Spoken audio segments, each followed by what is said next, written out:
Market Musings podcast with Fairbairn and Russell.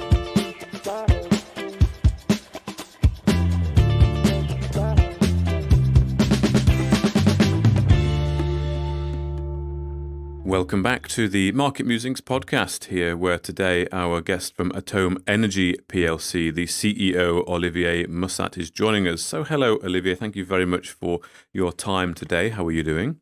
Very well. Thank you very much, Mark, for having us. Now, I'm looking forward to doing this podcast. I know you did an introduction, sort of overview interview with us not so long ago to get a bit of an idea of what the company's all about. But this longer format podcast, we'll be talking a bit more about you and where you've come from and what's taken you on your journey to where you are now with ATOME Energy, and hopefully learning a little bit more perhaps about ATOME Energy and what's to come. So looking forward to it. And of course, Kenny as well is here, joining us from, is it hot Scotland? I know in Rotterdam today it's very hot. Yeah, there's a funny blue sky in Scotland, which we don't see very often. I think it was about 24, 25 yesterday, and I think it's to be the same for us again today, which is tropical for Scotland. So it is, but indeed, I'm sure it's a lot warmer where you guys are, and especially you, Olivier. Where are you calling from today? Well, today I'm calling from London, and London it's hot and dry. But after living 9 years in Washington DC, where it was hot and very humid, I'm not complaining. You're not complaining. Okay, good. Yeah, London can be unbearably warm there, particularly if you're travelling on the underground, as I was just at the weekend. Actually, it's not the best way to travel around London in the hot weather, but we can't complain. The Brits have a bad habit of complaining about the weather all the time, so let's move on from that. So, listen, thank you very much for joining us today. I'm looking forward to learning a bit more about you. So, I mean, the general format of the podcast is really to go back, deep dive, where you've talked to us a little bit about you really and your past. So happy to sort of let you take it away to begin with, and we'll sort of come in with questions as and when. It sounds good. Well, hopefully it doesn't turn into a psychologist couch, but I'm happy to, absolutely. So, well, as you may hear from my accent, I was born and raised in France, between Paris and Normandy. And actually, so French father, and actually a mother, an English mother, born in South Sea. Actually, not allowed to say Portsmouth. You had to say South Sea. Mm-hmm. So a little bit of both cultures in the blood. And actually, between living in the UK and the US, I've lived most of my life in English-speaking countries, but I haven't been able to get rid of the French accent. I've tried.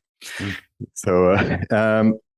So between Paris and Normandy, then went to school in France, spent a bit of time in university in the US, and as well as did my master's degrees in France in a French engineering school called Centrale in Paris.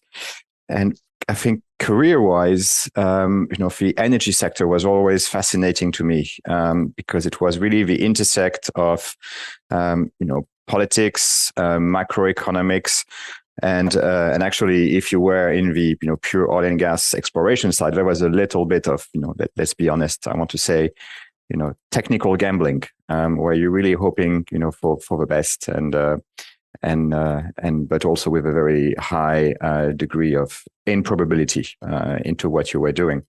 Mm-hmm.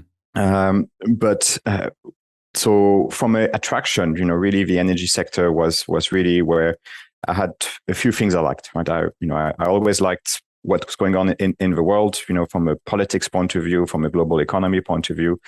And I really thought that we, if you see some of the largest issues we've had, and I think Ukraine is a very good reminder of that. Is that, well, essentially energy drives policy and drives politics. And sometimes it's a weapon, and sometimes it's a tool for good. So with that in mind, in my studies, I really was going for on the energy side. And my first job was actually a commissioning engineer in the power sector. And it was with a company called then Ecolochem, which was then bought by GE. And what we were doing was, if you guys remember, late 90s, I think oil was around, $9 a barrel. And peaking gas was all the rage in the UK and Europe. So I was out there commissioning power plants. Mm-hmm. And in 2004, 2005, I moved to Schlumberger on the oil and gas side. And there I was really working a lot on the, a little bit of engineering side, but then moved very quickly to a department called MERAC, which was the economics and portfolio management team. So I was there dispatched to a number of our client companies, helping them on evaluating the assets, looking at strategic divestments, also what was going to be the next development program, and it was really a great experience because I ended up going into places like Angola, Congo, Iran, Algeria, even in the US, even on the North Sea. So really quite a fantastic time to exactly when emerging markets were growing at lightning speed.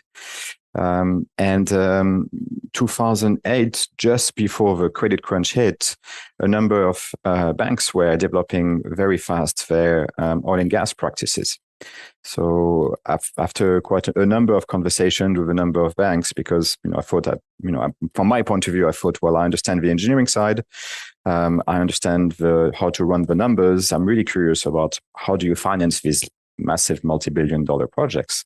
And I talked to a number of banks, and I found a really good fit with Standard Chartered Bank, which is based in the UK, but actually has its roots in Africa and Asia. Yep. And I had a wonderful 4 years over there. I had great colleagues, a couple of incredible mentors. One, Ade Adeola, who was the head for Africa and energy at the time. Another one called Andrew Bartlett, who is pretty well known in the oil and gas side. And I was able to look at very large project finance, large acquisition, M&A, you name it. And also we were there at the early stage of financing LNG projects. So, for example, I was involved into the financing of Sakhalin with Shell, which was really interesting at the time because a lot of people say, gas is very hard to transport abroad. Is it really going to work? And we saw that very early on that it grew. LNG market grew a lot faster than what anybody expected. So during that time at Standard Chartered, I ended up, I think my last post there was co-head of the oil and gas project finance department. And I had worked a couple of times on a couple of projects with the IFC. IFC is the International Finance Corporation. It's the investment arm of the World Bank. Mm-hmm. And where we had a really good fit again, investing in emerging markets across sectors, obviously with a forceful good use of capital, right, view. And I thought we had a really good fit again, right, just from an interesting point of view where the IFC was doing a lot on the equity side, so really principal investments in projects, in companies. And from my point of view, I thought that I was at a point where I really understood well the financing, the debt financing side, the M&A side, but I was really curious about the equity side. And so we found this really good fit. Also had a great boss then, a guy called Lance Christ, who is obviously also quite well known. He's a career guy at the IFC. He's done incredible deals all across. And again, very fortunate. We keep talking about people, right? You can have great institutions, but you really stick with people. And so I joined the team. We grew the portfolio in oil and gas for about $2.2 billion of assets, I think, by 2015. And in 2015 at the World Bank, we announced that actually, the climate issues, emergency, you name it, was becoming front and center. That honestly, finding financing for oil wasn't that difficult anymore, even in the in the deepest parts of emerging markets. So the role for the World Bank should shift from the oil and gas side and really much more towards the renewable side. And honestly, there was a little bit of soul searching. We had to remotivate the team, and what we ended up doing was merging the oil and gas team and the power team. Which at the time had mostly invested in a lot of, let's say, gas-fired power plants, diesel, really transmission lines, but had also really started to take big leadership in wind power and solar power. But hydrocarbons was still the bigger piece. And so in 2015, so it took us about 2 years to really get comfortable, to merge the two teams, to get used to the skills that we all had.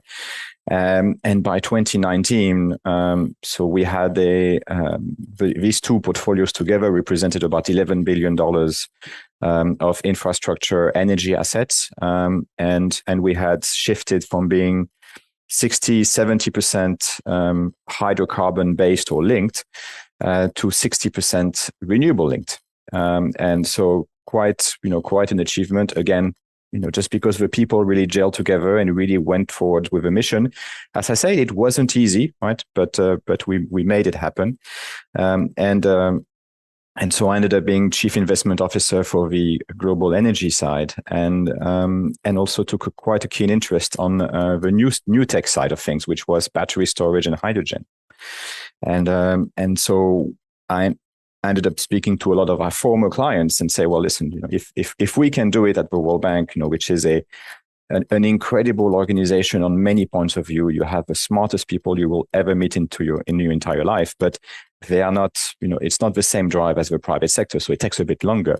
And also there's a lot of inertia, but if we can make it work in a place with a lot of inertia, imagine what we could do in the private sector. And trying to explain to our clients, listen, there's a lot of transferable skill set. There's a lot of things you are doing as developers of oil and gas or power assets to look at these newer technologies, even in the emerging market context. So I stayed, I honestly thought I was going to stay about 4 to 5 years at the IFC, and then I ended up staying 9 years. And that's all because I was having a lot of fun in the most true sense of the word, which I never went to work thinking it was work. And I really was so happy to do things which you believe in, and you have a large organization behind you, which is far from being perfect. It's far from being isolated from global politics.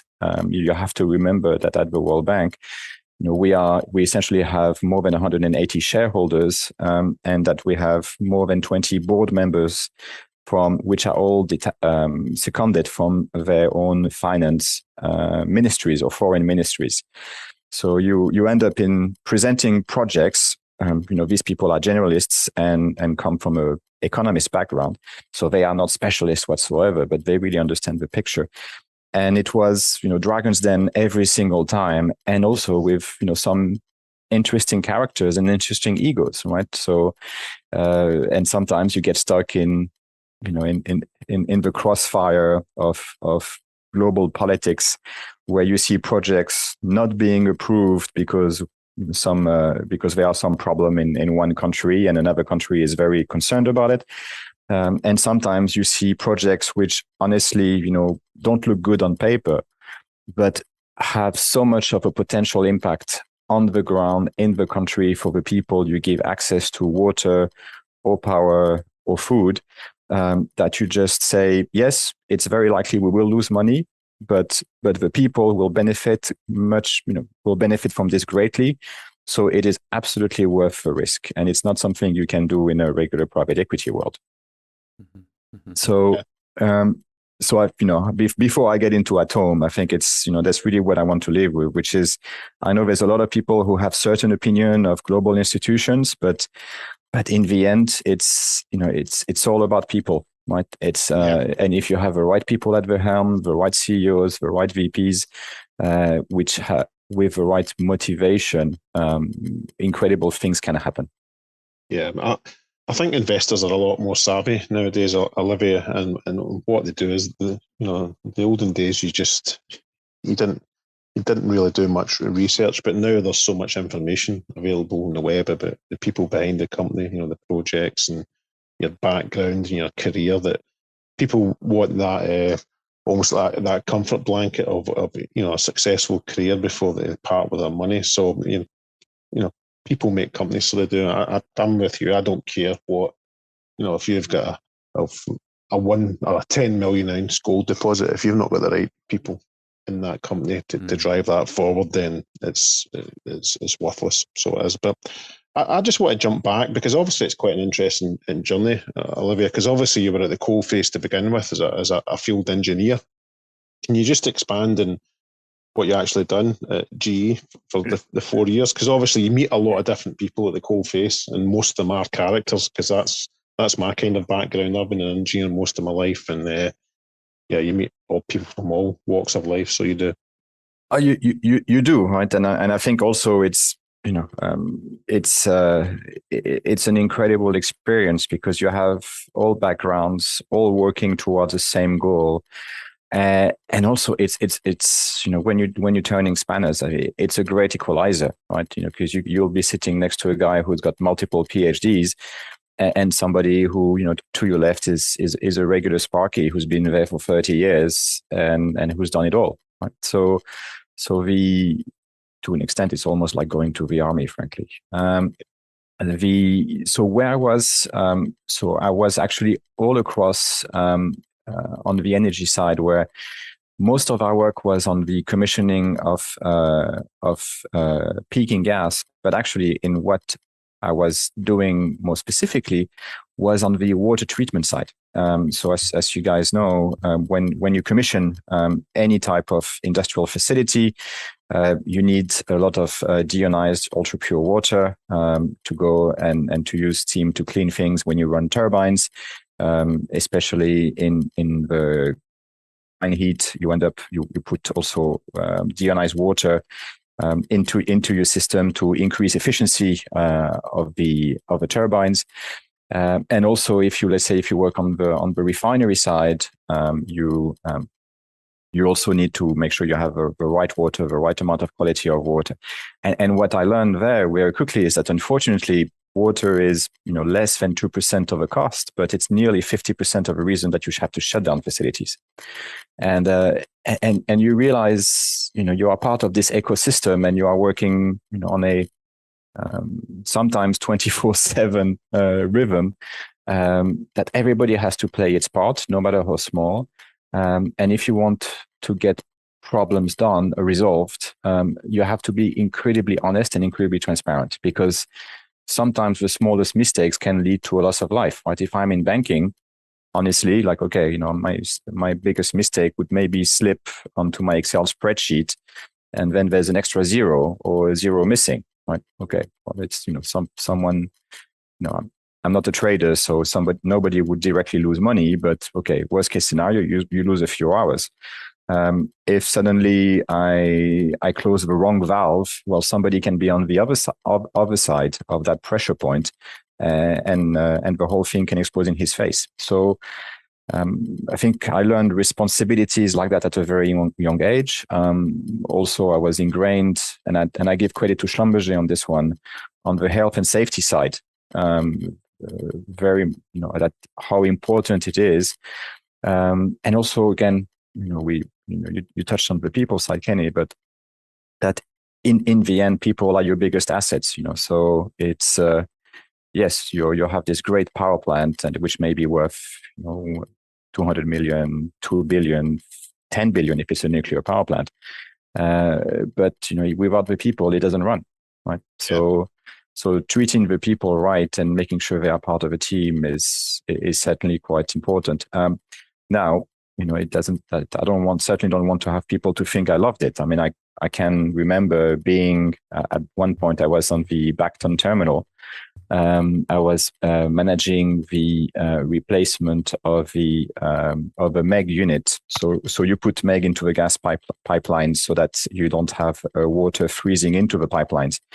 So it's pretty nasty stuff, right? So it's not exactly the job you want to do, but somebody has to do it. And I remember having to park my car 500 meters away from the gate because it's a big facility. You don't want anything running in there that is uncontrolled. And having, what was it? I think 6 a.m. in December with the rain coming horizontally in my face, right? So not the best thing in the world. But again, it builds character, right? Mm-hmm. Definitely. I mean, I'll let you in a minute, Mark. Sorry, I know you're wanting to come in. I mean, it's quite interesting because it's almost as like you started off with an overall, and now you've moved up to I'm going to say a suit for want of a better term. What did you pick that career path, or did it just happen like most careers?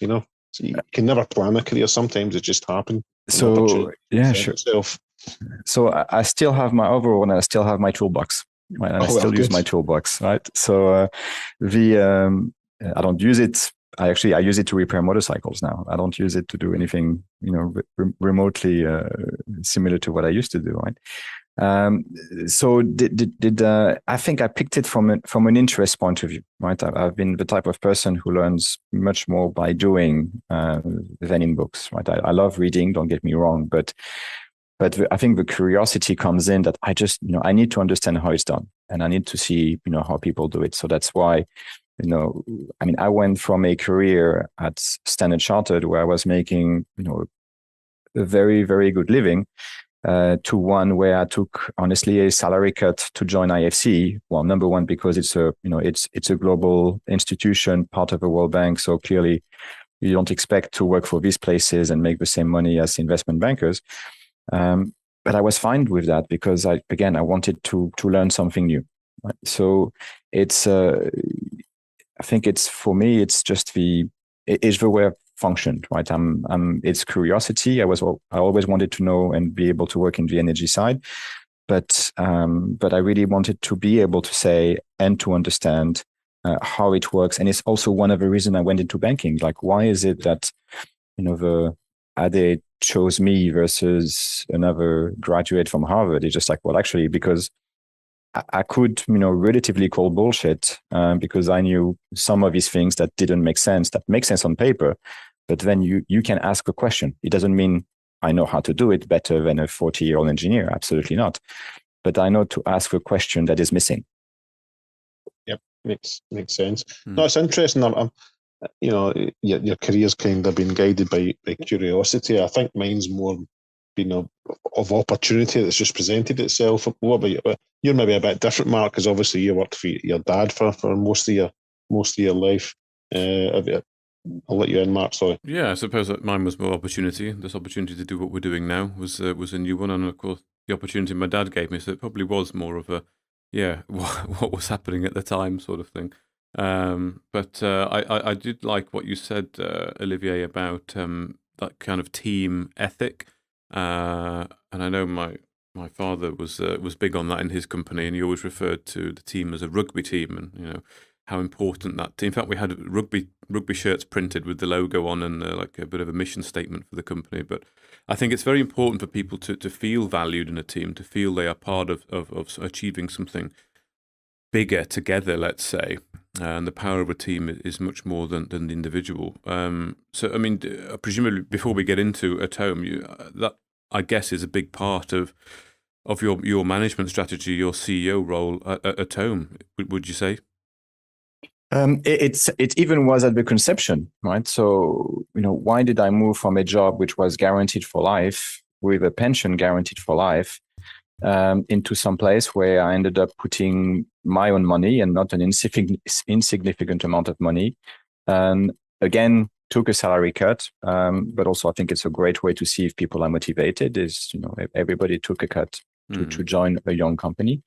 And it's all a people's thing, because we were incubated within a company which was an IFC investment and called ATOME Energy. And it's because it's somebody with Peter Levine, our chairman, who I really learned to appreciate and trust. And when I was actually pitching to him, say, hey, in ATOME Energy, you guys have presence in Paraguay. I know the oil and gas side didn't work out, but the potential of Paraguay and the electricity side, therefore the hydrogen side, is absolutely there. What do you think about this? And so we had a lot of back and forth, thinking I was creating more, possibly new business for IFC, and to the point that he said, listen, I think I absolutely get the idea. I get what you want to do. And actually, we've been looking at solar things in Argentina, for example, to improve our operations. But I don't have a capacity to do it internally. So we needed to do it outside. And, would you take the helm? And so it's, which I did. But after I spent a fair amount of time, number one, putting, in making the business plan into a format that I, as an investor, would have invested in. and also putting a team which was a complementary team together. So if you go to ATOME's website, you will see that we have people on the ground. So our two assets are Paraguay and Iceland to start with, but we never wanted to be seen to be a company run from the UK, and then we would fly in once in a while into the country that we operate in. And in banking, we used to call, when we would see American investment bankers come into Nigeria, for example, we used to call them seagull banker, which is you fly in, you shit all over the place, and then you fly out. And somebody has to clean it, right? And then us who were in the coal mine on this stuff and who knew exactly what happened, we would have to clean the mess, and it would take us a lot of time.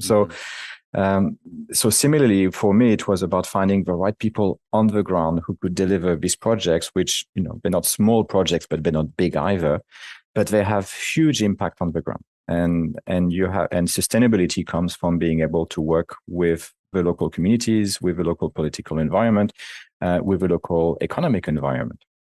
And so, it took us quite a few months to find James Spalding, who is the ATOME president for Paraguay.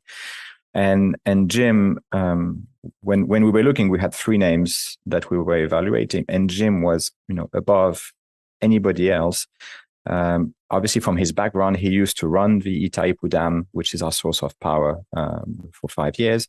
He was Minister of Finance. He was a representative for Paraguay at the World Bank, at the IADB. So he was somebody who is not a politician, like really a technocrat, but somebody who also understood the energy sector, who also understood and who had, let's say, a third-party review of who he is, because you don't become administrator at the World Bank if you are not whiter than white on the ethics sense, right? But more importantly, we saw that somebody who was incredibly smart, but also incredibly humble, and completely level-headed. And again, that's quite refreshing, because we want people to be to have that character, because it's otherwise, if ego comes in too much, you need a little bit of ego to get your message across sometimes, and to negotiate. But at the same time, if you have too much ego, then you take things personally, and then the ego comes into the decision making, and that becomes wrong very, very quickly. So again, I think that was one part. The other part was at the board, we have Mayros de Valadares, who I met when I was in Washington, D.C. And for 15 years, she was the general manager of the hydrogen partnership unit.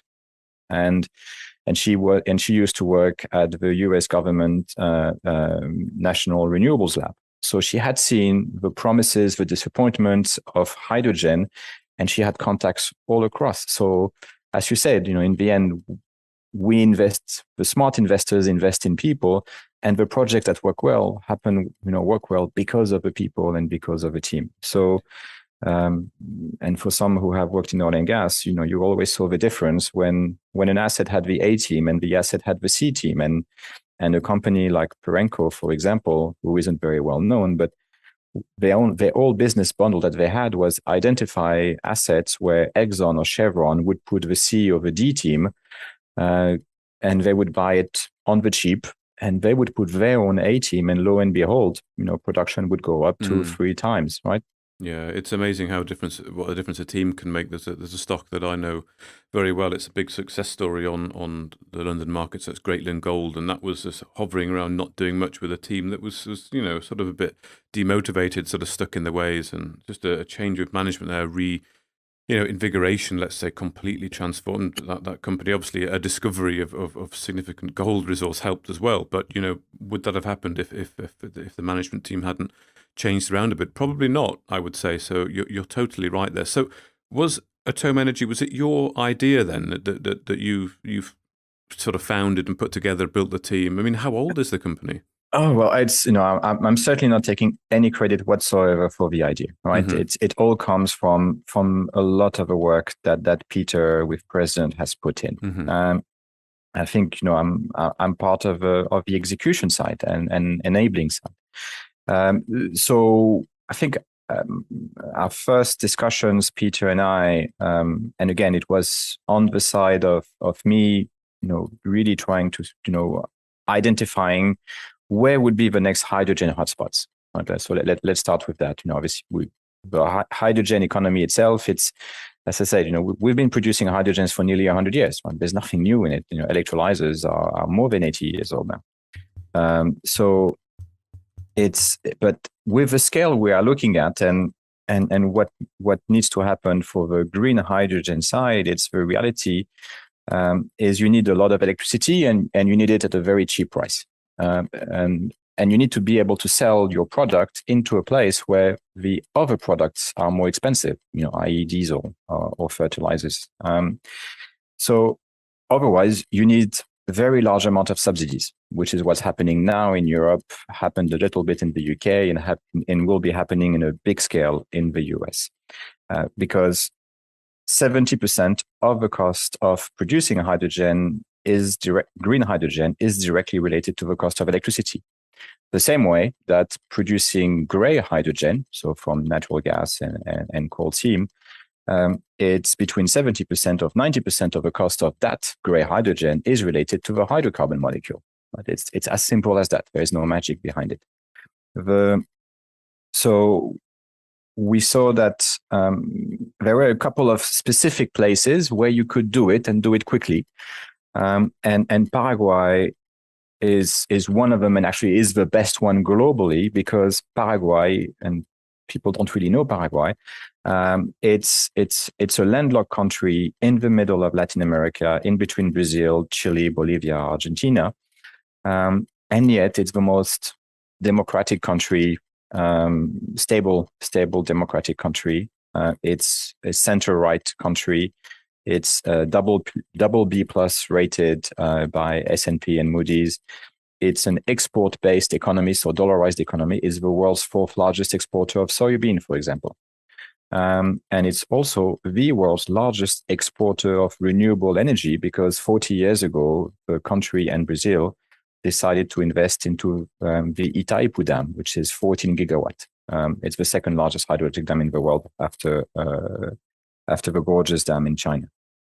But out of this 14 gigawatt, it's 7 gigawatt for Paraguay, 7 gigawatt for Brazil. But Paraguay historically has only used between 2 to 4 gigawatt of power every single day, because it's not a very deep industrial country at all. Mm-hmm. So it's been selling the excess to Brazil. Mm-hmm. And so what they realize is that how can they become more economically competitive when they have to import more than $1 billion of fertilizer a year and more than $1 billion of diesel a year, because it's also a country you've got more than I've got the exact number of barges, but nearly 3,000 barges on the water every single day to import and export goods across the Paraná to Paraguay River via Argentina, Uruguay. So, well, the way to do it, especially as electrolyzers were getting cheaper and efficiency happened, was actually, let's use domestic electrons to create domestic molecules. And then you will not need the $100 million diesel subsidy that you have to pay every single quarter. Your production of agriculture will be able to grow, because you will be, with hydrogen, you make ammonia. So if I am able to produce fertilizer domestically, I can reduce the cost of fertilizer, which means I can reduce the cost of producing soybean, which means it will be easier for me to sell it globally, so I can increase production and increase wealth for my country. So macroeconomics, right? This is kind of where you start with, and then you find the opportunity from the macroeconomic point of view. Where do you find your differentiator?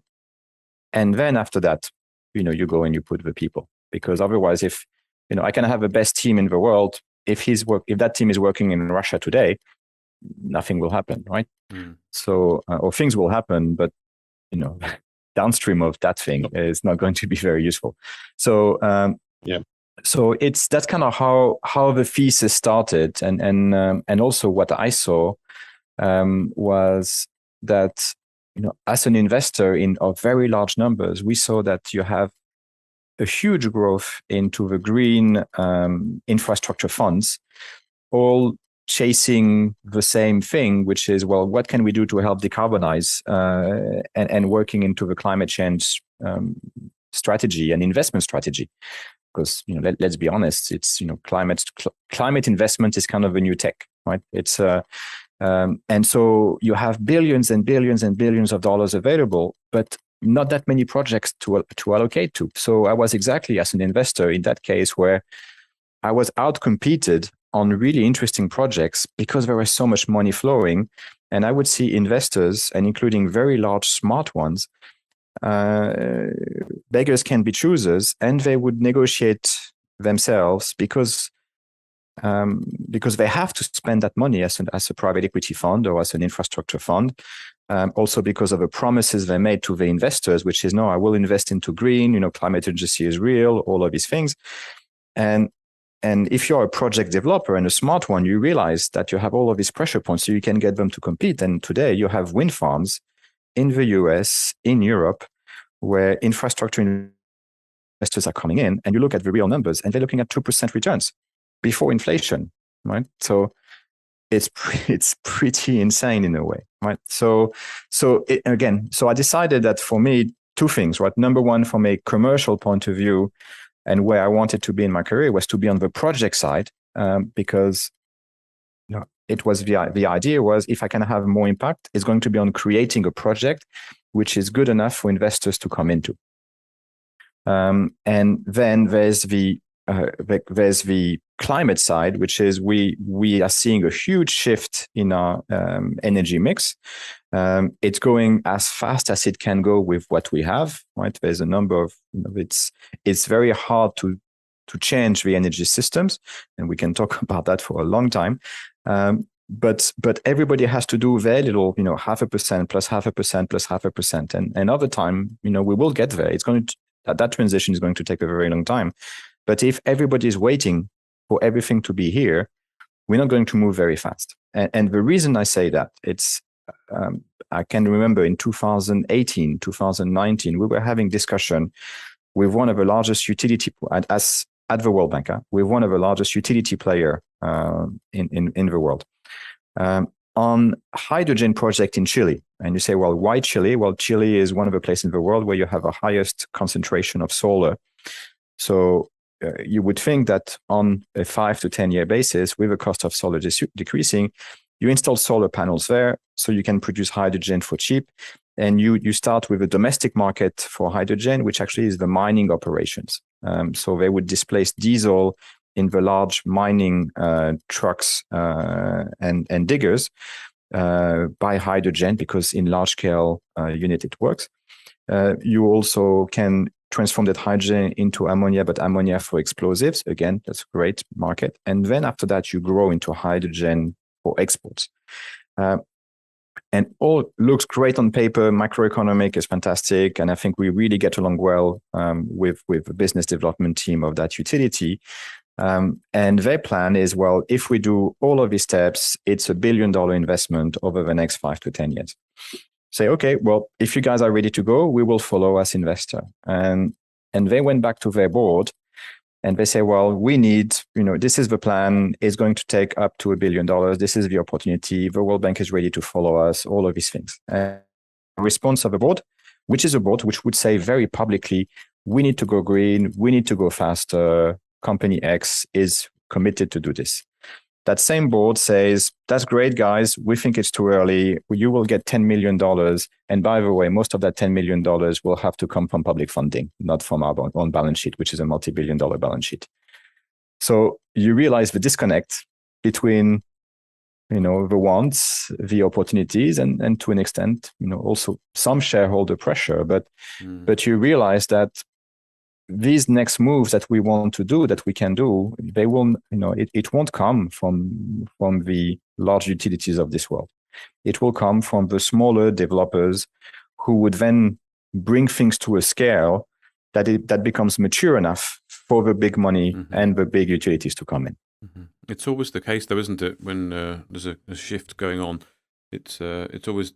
Yeah, you lack the interest, you lack the kind of appetite for it, but you seem to be here right at the very start of it. I noticed that you've got the London Stock Exchange Green Economy. I don't know if that's it must be an official kind of badge or emblem there of the green economy, and we do hear about this quite a lot. There's not that many opportunities out there. But like you say, it's the new tech. I think it will be the new tech. I think things like tech and the crypto will go out of favor. And, the next thing that the youth are going to pick up on, who are crypto investors of today, will be the green economy, the green tech investors of tomorrow, as well as of course the metals as well, the metals market. We need metals to go green as well. But I wonder if you can maybe. I understand the business model here. To create hydrogen requires energy.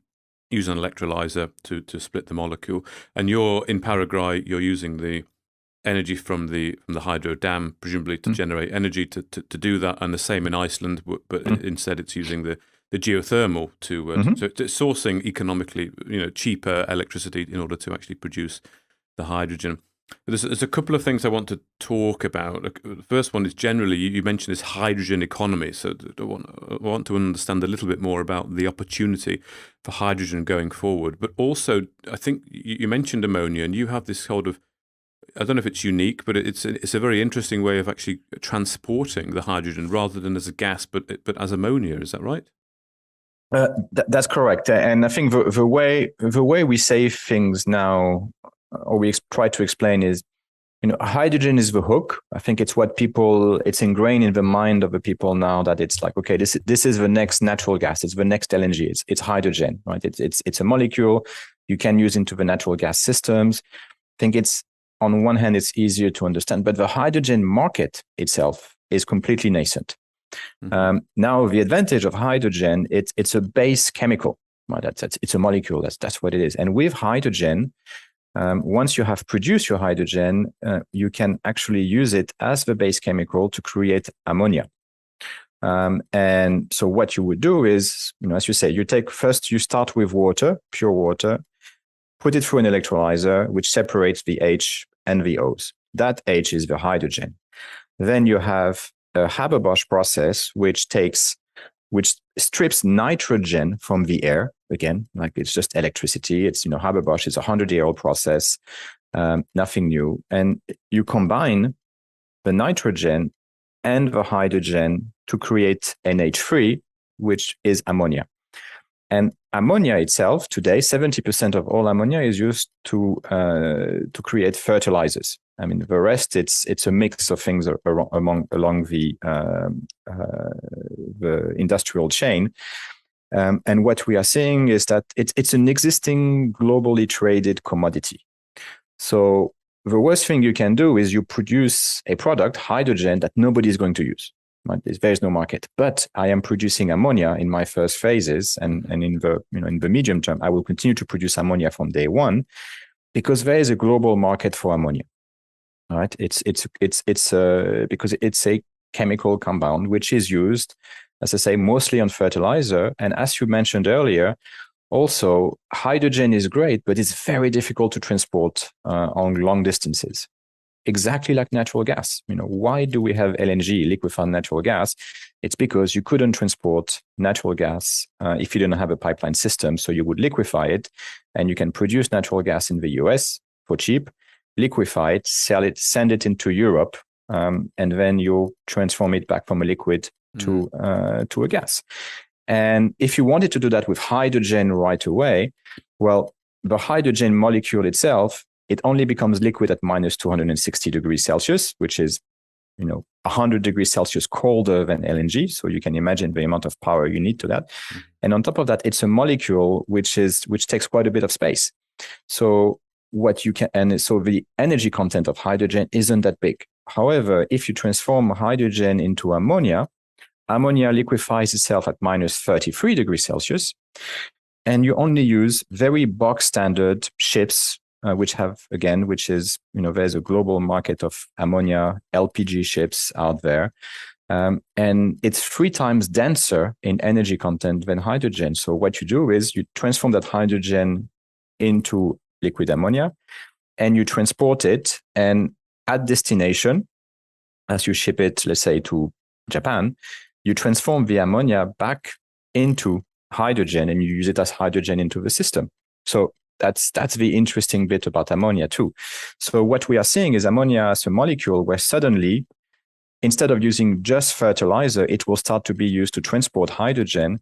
And also more and more, we can use ammonia into engine systems, into marine, and into the power sector. So for example, ammonia in Japan, what they are doing now is they are spiking ammonia into their coal fire plants to help decarbonize and take out the nitrous oxide.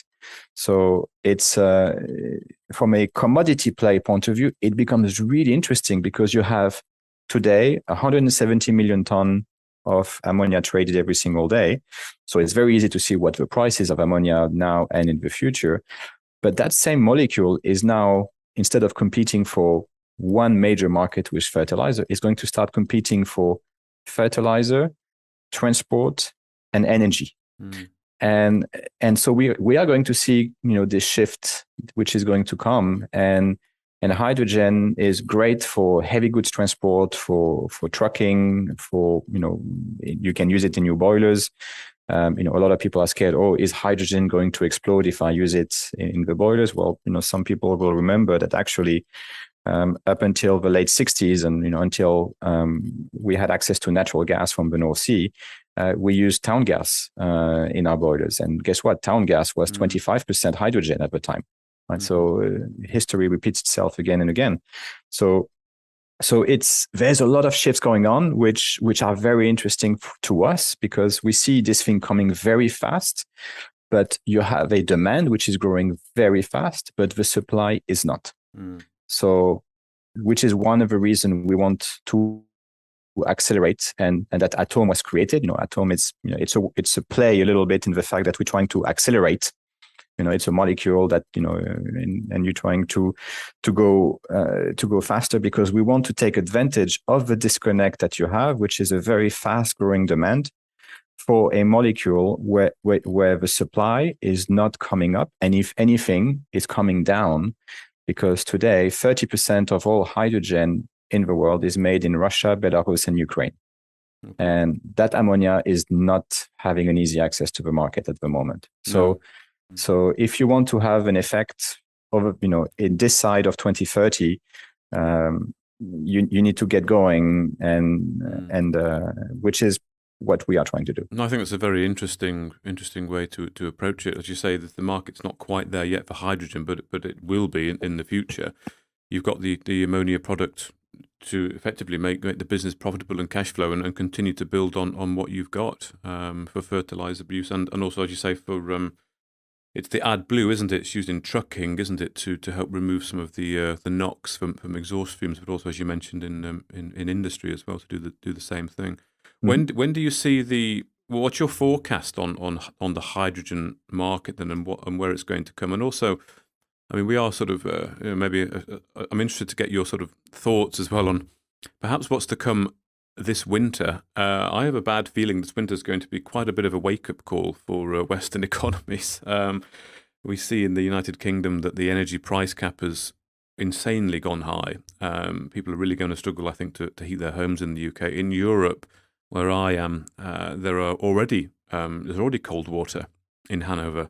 They are not heating the water in order to save energy or to save gas, because they're preparing for this winter. I think it's going to be quite a wake-up call this winter. I think energy prices are going to be incredibly expensive, and I think you said at the start, energy drives policy, and I think the Germans made a big mistake by doing what they did with Russia and the gas, and now they're going to pay the price for that. So maybe just as we're coming up on an hour, I'm just kind of keen to get your thoughts on, first of all, what you think is driving energy policy at the moment, and what is to come perhaps this winter, and also where do you see hydrogen fitting into the mix, and in what sort of time frame? So I think let's use numbers. Numbers don't lie, right? So at the moment, Germany, I think they just announced another peak of about 411 euros per megawatt hour, right? So it's 10 times what it was about a year ago. At the same time, in Paraguay, they just announced 2 days ago that the domestic electricity price for users, not industrial users, regular users, is coming down to $21 per kilowatt, right, per megawatt hour. So, I mean, it's, it's just like, this is is just incredible, right? So what's driving policy, and this is kind of where I go back to egos, right? And unfortunately, there was this misconception that energy was incredibly available. We want to believe that it's going to be cheaper than what it was, but the same way that we have, let's say, allowed ourselves, as I'll say in a European UK way, right, to say we will go very boldly in decarbonizing the system by investing massively in wind, in solar, and we will stop investing in natural gas or nuclear. And it was very easy to say, because what you didn't have to say is that the thing that will make up the difference is hydrocarbon-based energy that we have externalized to somebody else. Exactly the same way that why is it that the carbon footprint or the carbon emissions of Europe and the UK keeps coming down for the past 10 years, and we are all very proud of that. It's not because we did something particularly proactive, it's because we have essentially sent our industrial production to other countries. So the carbon footprint from that industrial production has been sent to China, India, Pakistan, right, in some of these countries. So whilst we are very proud, all we've done is just, we've just given our trash to somebody else, and we just ignored it was our trash. So that's one side.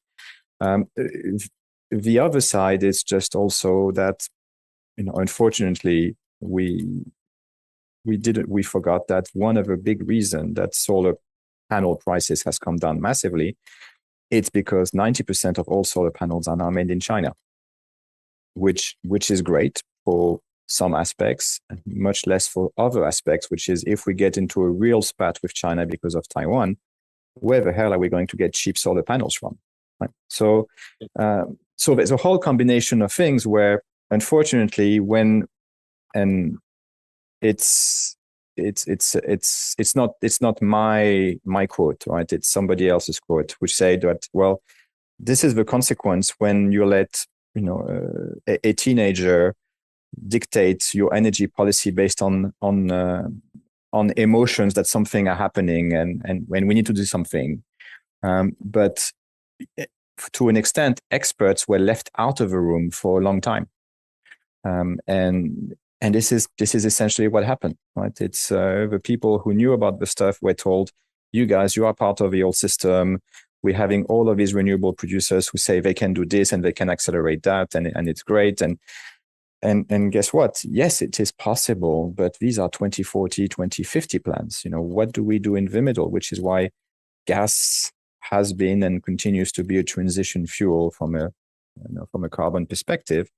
But gas, exactly like oil, number one, it's a finite resource, and number two, it comes from a very few amount of places. So your ability to become hostage to something becomes extremely high. So policy-wise, I thought was really interesting, and I'm not singling out the UK on this one whatsoever, because everybody is guilty of it. Where you see, COP26 in the UK, our Minister of Energy who says, yes, we need to focus on green. We don't want to do anything else in the North Sea. We will stop investments, you name it. Comes January, February, the first alerts. Same minister says, well, no, we really think that we have to help the North Sea. It's important. We are going to reopen licensing. And then April, some of the super profits questions start coming in. Some of the taxation start coming in. We need to tax these super profits. And just a month later, the same minister complains that, well, why is it that oil and gas companies are not investing in energy in the North Sea? You're just like, well, these are 20-year projects. You cannot spend flip-flopping every single 3 months because something else is happening and you might not look good in the press. So it's so where are we going? Well, the problem is we have been, to an extent, running around like headless chicken for quite a while. So because we haven't had a proper energy crisis for over 20 years, right? And it's the same way that some people are very worried about inflation now, because my generation, never had. I'm 47, 48, 47. I never had to live through the early 80s inflation. So I don't know what it is, so I couldn't predict because I never had to live it. But if you talk to anybody who was an economist at that time, he say, well, yes, of course we saw it from a mile away, but nobody listened to us. So I'm going in circles on this one, and I apologize because I don't have a very structured way of saying it. But the reality is, to quote Game of Thrones, winter is coming. And we all know winter is coming, but there's still a whole bunch of people who don't believe in White Walkers. Yeah. Right? I used that the other day, actually. I said winter is coming, to quote Game of Thrones. Yeah. So you'd agree it's going to be a wake-up call? It is. And the sad part of it is what are we going to be able to do? Yeah. Right. It's going to be very easy if you are in the Americas to give lessons to the rest of the world because the US is, for lack of a better word, energy independent. Right? Not 100%, but very largely energy independent. So the pressures that we are going to be living through in Europe and in the UK, they will have zero understanding of because they will say, well, you just have to buy freedom gas from the US at $25 a BTU.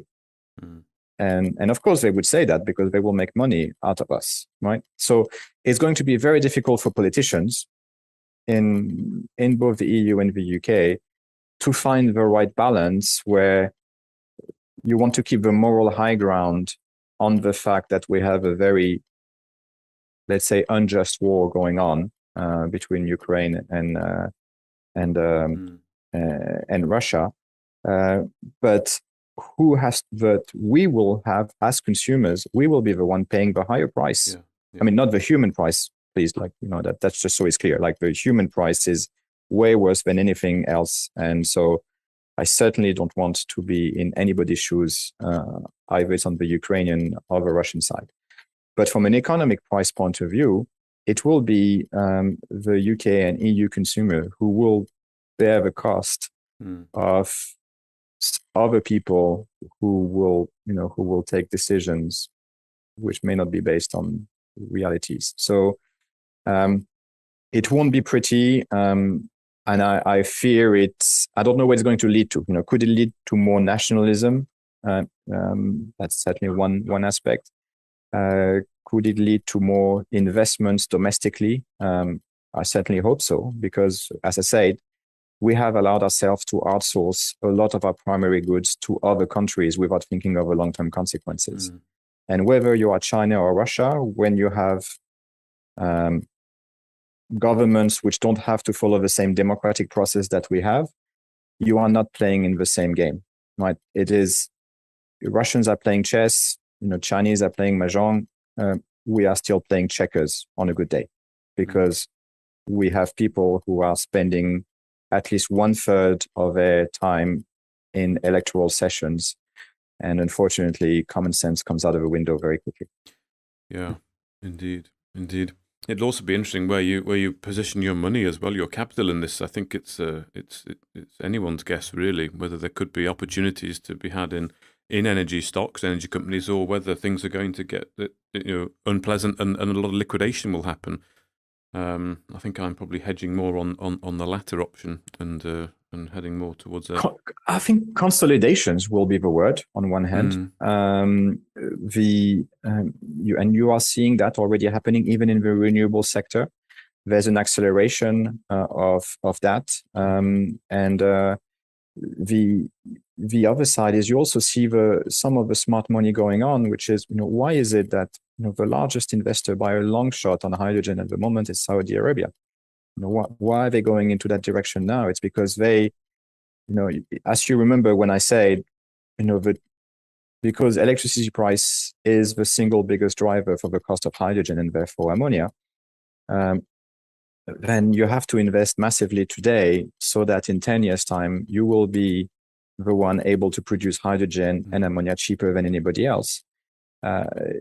Because that's the best way to go about it if you want to continue keeping an ownership of the energy market. Whilst for us, the great advantage of hydrogen and ammonia, it's a molecule, right? It's flexible. It has the flexibility that an electrons and cables will never have. So it will help accelerate the adoption a lot faster than electrification. And so the great dream today from a lot of countries is, if I have a wind farm, with that wind, I can produce hydrogen, and with a hydrogen, I can use it in trucks, in heat, in power. So I can use it from a decentralized basis, from a domestic basis. And that's absolutely how it should go, because you need to invest into that to be able to balance out the fact that another country can produce a lot of it for very cheap. But you need to keep everybody honest. So the more production you have domestically, the more you are able to arbitrage and keep some control over your energy policy. So I'm 100% for it. The reality is, we are talking about terawatts of investments over 2050. But I think it's the segue I want to use into that is, the reality is, what is the potential for the hydrogen economy? It's essentially the ultimate potential. And I'm just quoting, there's a very good Goldman Sachs report on this one. And take everything Goldman Sachs writes, you take it with a grain of salt, but some of the very good principles are there. And it's just that by 2050, we will be able to produce, and when they say 2050, I'm thinking actually 2040, you'll be able to displace about 20% of oil and gas globally. So 20%, that's 20 million barrels a day. It's a $2 billion a day market. That's how big the opportunity is. So it's the time to do it now, and to do it faster. Now, the question from an investor point of view, which is, where do you invest? Do you invest on the production side, or do you invest on the technology side? And up until us, the only way to invest in the hydrogen economy was through the technology side, via companies like ITM or Ceres Power, and nobody was doing the production side. And our focus is, well, it's all great. We all keep talking about, we need to invest in the tech because somebody needs to, we need to have the next generation of electrolyzers. I fear that we're going to be in a situation very much like what happened to solar, where very quickly the people who actually made the difference and the real money were the people who were applying the tech, not the one creating the tech.